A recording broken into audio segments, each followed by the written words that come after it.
Coming up next on the Jeff Crilley Show, you're going to meet the executive producer of a groundbreaking film that reinvestigates the attempted assassination of President Trump in Butler Township, Pennsylvania. You're not going to want to miss this next episode.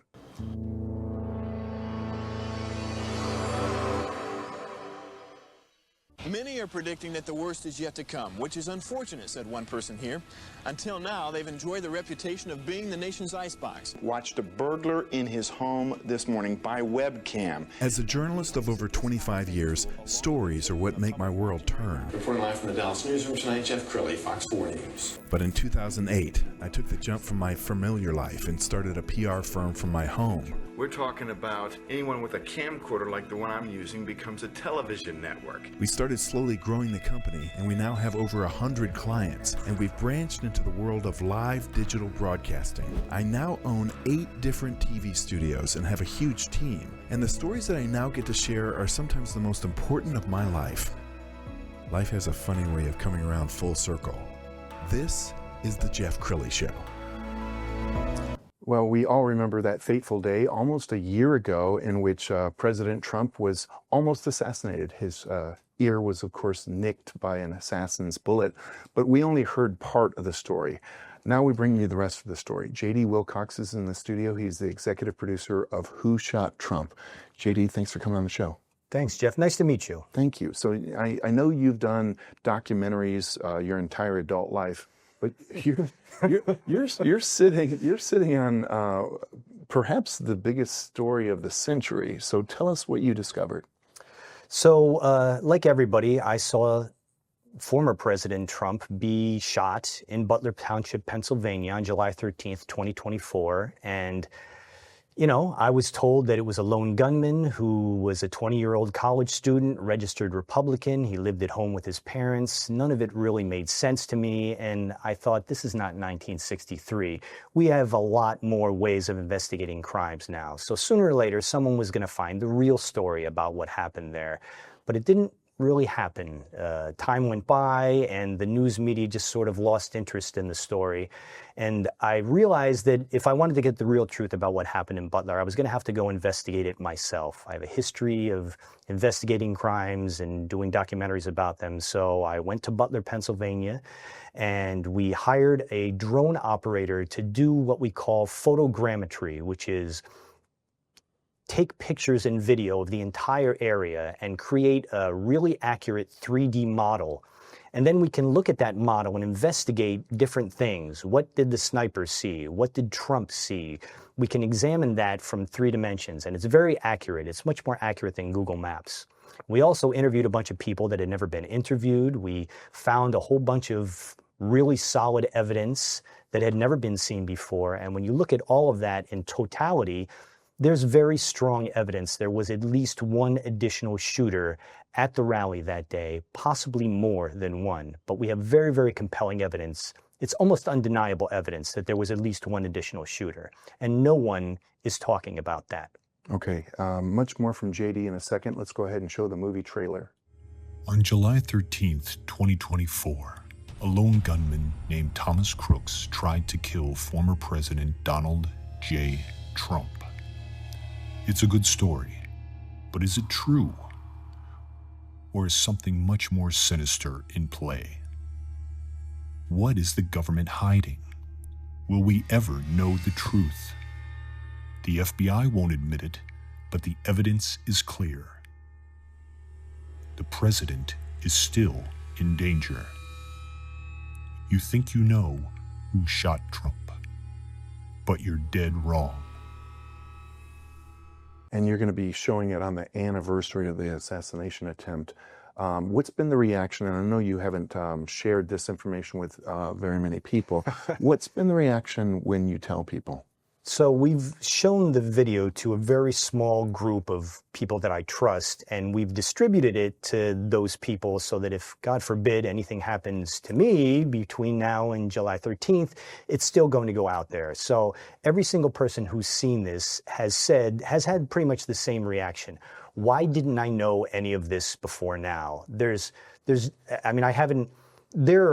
There's more than one smoking gun in this case. We have several, and any one of those things would make you say, this is a conspiracy. We don't know the truth about what happened there, but it's one after the other after the other. It's almost overwhelming the amount of evidence we had. We actually had to narrow it down so that it would be digestible in 90 minutes, because literally we could have a 3-hour movie showing all the things that are wrong with the official government story of a lone gunman. And you and I were talking before the show, and you told me, and I didn't know this, that the shooter's body was cremated. They actually cleaned, the FBI Yes. cleaned the scene. Yes, the FBI, the day after his body was removed from the roof. So Trump was shot on the 13th. The shooter's body was not removed from the roof until the 14th. And then later that day, all of the blood evidence was washed off the roof by the FBI. They literally destroyed all the blood evidence on the roof so that no one could ever come behind them and check their investigation. And not only that, but you can't even identify the body anymore because all of the DNA is gone and the body was cremated. And the body still had bullet fragments in the body that the coroner never removed when it was cremated. So literally, evidence was destroyed when the body was cremated. And that's a crime, but no one's ever been prosecuted for that crime. Yeah, and you are a true documentarian because you stick to the facts, you stick to the things you know. Let's go ahead and bring up the famous footage, because we were talking before the show that even the footage tells a story. Yeah, so millions of people have seen this, maybe billions of people have seen this footage, but no one's asked the crucial question, which is the very first shot that's fired hits Trump in the ear, and he's moving around erratically when that happens. Then Trump drops to the stage, and people pile on top of him to protect him.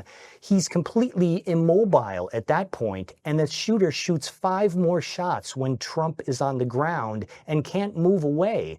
Why didn't Trump get shot 5 more times? Why didn't any of the Secret Service people that are piled on top of him get hit? None of them get hit. And we know why, because we have a 3D model that tells us why, but no one has ever asked that question before, and no one's ever answered that question. We have the answers. We know why Trump and his Secret Service were not shot when they're laying on the stage. It's undeniable. We have absolute proof of why that's true. And I know everybody who's watching this now goes to the next phase and the next phase. Officially, it's case closed. Yes. Does this case need to be reopened?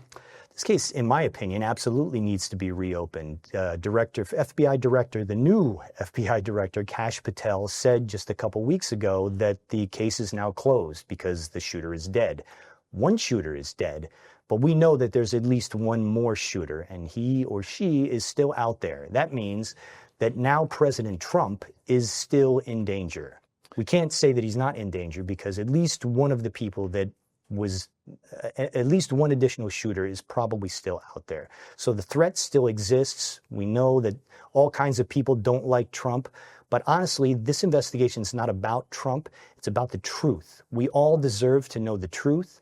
There were 3 other people that were hurt that day besides President Trump. Corey Comparator was killed. His family deserves justice. Dave Dutch and James Copenhaver were gravely wounded. They deserve justice. And none of them have justice right now because the official story is not accurate. And you believe that this is in the FBI files. It's just never surfaced. Yeah, we know from our sources that the FBI did the same photogrammetry type data collection that we did. And if they did what we did, they have the data that we have. They have to know what we know. And that means they should have told the director that there's more to the story, and they just haven't found it yet. And you made the point earlier that there were hundreds and hundreds of cameras that day. So like 1963, where you had the Zapruder film and just a few others, there's a lot of footage that needs to be looked at. Yes, a great point. In 1963, at the JFK assassination, there was one Zapruder film. There are 20,000 potential Zapruder films now because there were over 20,000 people at that rally, and they all have cameras.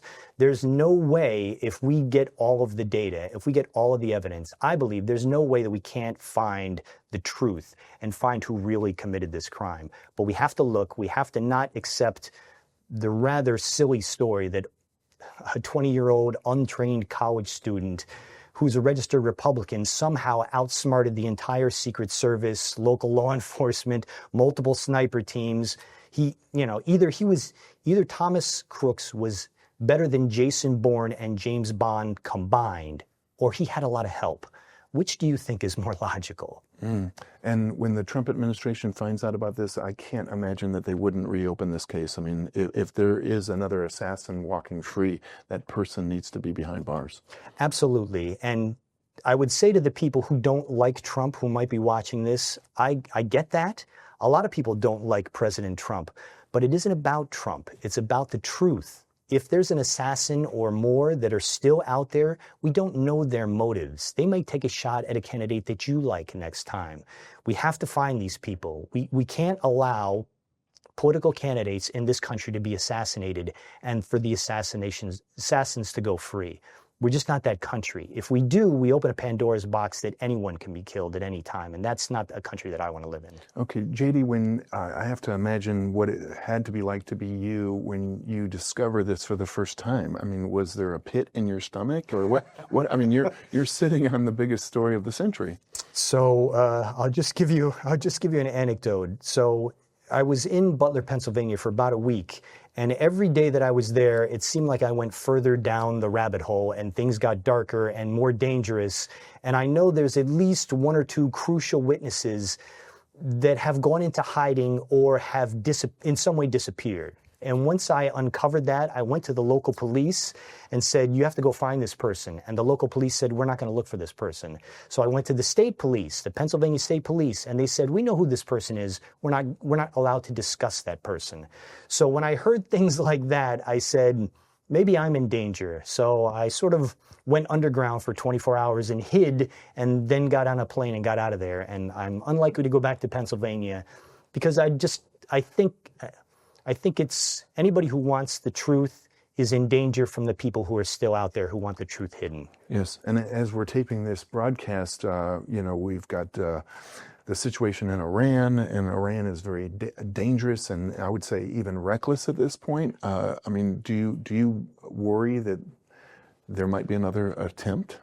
I worry every day that the people that perpetrated this are still out there and that President Trump is still in danger. And it's not just President Trump. I think it's anybody.